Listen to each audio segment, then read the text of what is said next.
commence ici aujourd'hui avec vous. Donc, on est tous un peu ici parce qu'on est passionnés de près ou de loin par l'aéronautique et le spatial. Et bien, il faut savoir qu'avec Valentin, Chris et moi, c'est exactement notre cas. Il faut savoir qu'avec Chris, on se connaît depuis la 6e, donc ça fait un bon bout de temps. Déjà, on était passionnés par l'aéronautique et le spatial, et c'est ce qui nous a conduit petit à petit à choisir l'IPSA dans nos études. Donc, on arrive en première année, et en première année, on avait déjà envie de faire des projets. On avait envie de faire des projets parce qu'on avait envie d'aller plus loin que ce qu'on nous apprenait, plus loin pour apprendre plus, en faisant justement des projets, etc. Le premier projet qu'on a fait, c'est. Ok. C'est le projet. Pardon. C'est le projet Adonis. Donc le projet Adonis, pardon, c'est un projet qu'on a fait pour le concours Odysseus l'année dernière, qui est un concours organisé par le CNES. Ça nous a amené jusqu'à Toulouse, on a dû le présenter. Donc j'étais avec Chris et moi à l'époque. Donc le projet Odysseus, le projet Adonis, pardon, pour le présenter brièvement, en fait c'était d'envoyer une station en orbite autour de la Terre qui récoltait l'énergie solaire et qui la renvoyait directement grâce à un laser sur Terre. Donc c'était peut-être un projet qui était peut-être un peu trop ambitieux pour notre âge et pour notre niveau, mais ça nous a appris beaucoup de choses sur comment rendre scientifiquement possible un projet, comment le présenter de façon écrite ou orale, et comment en général traiter un projet qui est un problème scientifique. Ça nous a amené quand même à la 2e place du classement francophone, donc on en est assez fiers. Donc on est revenu à l'IPSA après, et on a eu envie de faire d'autres projets, d'autres concours, et ça tombe bien parce qu'à Toulouse, on a entendu parler d'un second concours. Cette fois-ci c'était le concours ActinSpace. Donc au concours ActinSpace, c'était un hackathon, qui est pareil, il fallait utiliser une technologie du spatial pour créer une start-up. Donc nous cette fois-ci on a été rejoints par 3 amis, qui sont donc Valentin qui est dans le projet, mais aussi Joris et Sylvain qui sont là-bas, là. Merci.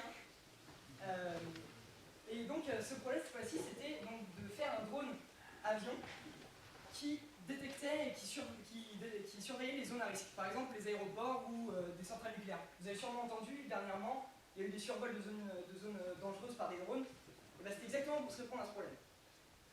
Bon, même s'il n'y a rien eu de concret à la sortie de ce concours, ça nous a quand même vachement appris à gérer une équipe, à gérer un projet cette fois-ci plus du côté économiquement, faire un business plan, etc. Donc on en a appris beaucoup sur nous-mêmes, on a beaucoup aimé faire ce genre de trucs, donc on vous le conseille si vous n'en avez jamais fait. Voilà. Donc ensuite, c'était la fin de l'année, on a passé nos DS, on a passé nos partiels, un peu certains avec rattrapage, un Chris, on est passé en 2e année. Et en 2e année, on a envie de faire quelque chose de plus important, quelque chose qui nous suivra toutes nos études, quelque chose qui nous mènerait plus loin. Et donc, c'est ce que je vous présente. Vous avez sûrement peut-être même pas remarqué qu'il était dans la salle, et pourtant il est là, notre projet déjà. Il est juste là. C'est ce petit cube là. Donc ça, c'est un cube de 10 cm. C'est un cube de 10 cm, donc il tient dans la main. Et dans ce cube de 10 cm, aujourd'hui, grâce à la technologie et à la miniaturisation de cette technologie, on est capable de faire rentrer ce qu'on mettait hier dans plusieurs mètres cubes, voire plus encore. Dans ce petit cube, on peut mettre une technologie capable de nous faire communiquer à des centaines de kilomètres. Dans ce petit cube, on est capable de lui faire des centaines de milliers de calculs à la seconde. Et bien ce petit cube, vous voyez peut-être qu'un petit cube de 10 cm, mais nous on y voit notre projet, on y voit un satellite qu'on envoie dans l'espace. Donc c'est peut-être pas aussi gros que ce que vous pensez quand on pense en satellite, mais voilà, c'est ça tient dans la main. Donc il faut savoir que ça intéresse énormément les industriels et les agences spatiales aujourd'hui. Pourquoi? Parce que c'est léger. Donc c'est léger, donc c'est facile et c'est pas cher à envoyer. Vous allez me dire comment on va faire pour remplacer un satellite de plusieurs tonnes par un tout petit machin comme ça qui tient dans la main.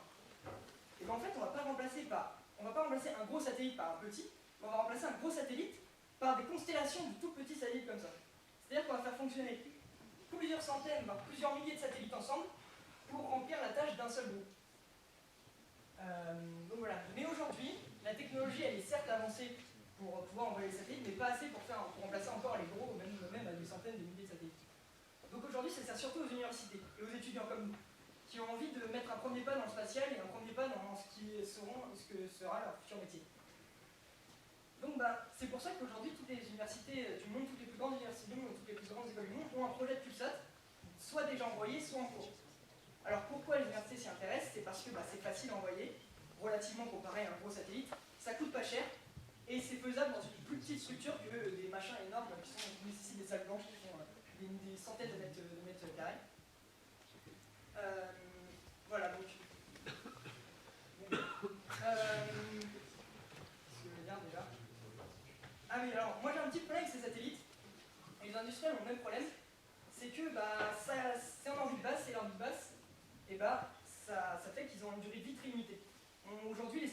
nanosatellites comme ça, ils ont 1 an et demi, grand maximum de durée de vie pour les plus performants. Et ça aujourd'hui c'est un vrai problème. Alors tu vois Jordan, moi je pense qu'on a la solution à ce problème, et vous en avez sûrement déjà entendu parler. La solution ça s'appelle la propulsion électrique. En fait, c'est un truc qui a commencé au début du XXe siècle. Bon, comme toutes les technologies, au début ça marchait pas super bien. Et le principe est assez simple, on prend des ions comme ça, et en les accélérant au travers d'un champ magnétique, on arrive à en sortir une poussée. C'est le principe de base de l'effet Hall. Et donc, cet effet Hall, comme je disais, au début il marchait pas super bien, franchement, c'était lourd, il fallait beaucoup d'ions, il fallait beaucoup d'électricité, et au fur et à mesure on a amélioré la technologie. Il y a des gens qui se sont attelés à aussi la miniaturiser, et dans ces gens qui l'ont miniaturisé, il y a le laboratoire ECAR. Il est basé à Orléans, c'est un laboratoire qui travaille sur tout un tas de systèmes propulsifs, dont les systèmes propulsifs électriques.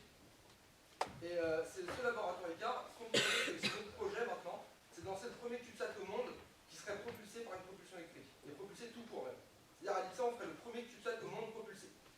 Par contre, Chris, j'ai juste quelque chose qui me tracasse un petit peu avec ce CubeSat, c'est que c'est bien beau de l'envoyer dans l'espace, de le mettre en orbite, mais si on met juste des propulseurs dedans, bah, il sert à rien. Et un CubeSat qui sert à rien, ça n'a aucune valeur.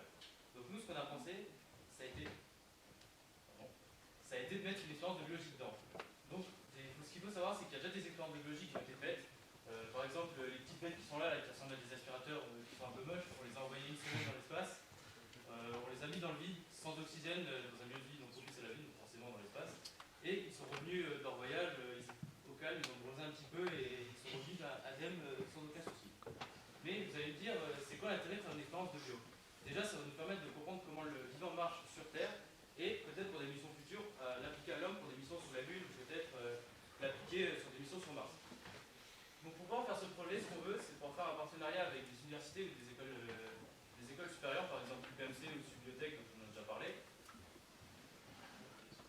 Donc par contre, pour le CubeSat, on est motivé, mais on a beaucoup de problèmes quand même. On est qu'en deuxième année. Jordan l'a dit, on a déjà géré une équipe, mais on n'était que 4 ou 5. C'est pas beaucoup. Là, ce qu'on a besoin, c'est une équipe de 15 personnes. Là, on est que 3, on a besoin de personnes, et on compte sur vous pour venir. Sur un CV, un projet comme ça, c'est juste génial, c'est souligné en jaune fluo, ça clignote, personne ne peut le rater. En plus, à ce CubeSat, on a une finalité. Nous, ce qu'on veut, c'est pas. Quand je dis on, c'est pas nous trois, c'est pas l'association Xoren, c'est toute l'école. C'est faire un lanceur, faire un CubeSat, et tout ça, on l'envoie dans l'espace. Et tout ça fait par l'IPSA. C'est pas pour tout de suite, c'est pas dans 10 ans, c'est pas dans 15 ans, c'est peut-être dans 20 ans ou plus, mais c'est possible d'être fait dans un long terme, et ça en coopération avec toutes les associations d'IPSA. Maintenant, je vais juste vous laisser avec une dernière chose. Je rajoute quelque chose, parce que j'ai oublié de le dire dans la présentation. En fait, nous, ce qu'on veut faire, c'est. Donc, le CubeSat, il faut savoir que ça va pas être facile. On en est qu'au tout début. Hein. On vient de lancer l'association il y a à peine 2 semaines. Il faut savoir qu'il faut le concevoir, le construire, l'envoyer en orbite et l'exploiter en orbite. Donc, c'est quelque chose qui nécessite beaucoup de travail. C'est pour ça qu'on n'a pas l'intention de le faire que tous les 3 et qu'on demande l'aide à tout le monde, en fait, à tous les tous les étudiants. Vous pouvez aider comme vous voulez, hein, soit rejoindre l'association, soit en partageant, soit en nous aidant un petit peu comme vous voulez. Donc voilà, donc nous on compte aussi sur vous un petit peu pour ce projet, parce qu'on ne peut pas faire ça nous 3. Voilà, donc maintenant je vais laisser Chris avec une dernière chose qu'il doit vous dire. Ouais, alors déjà,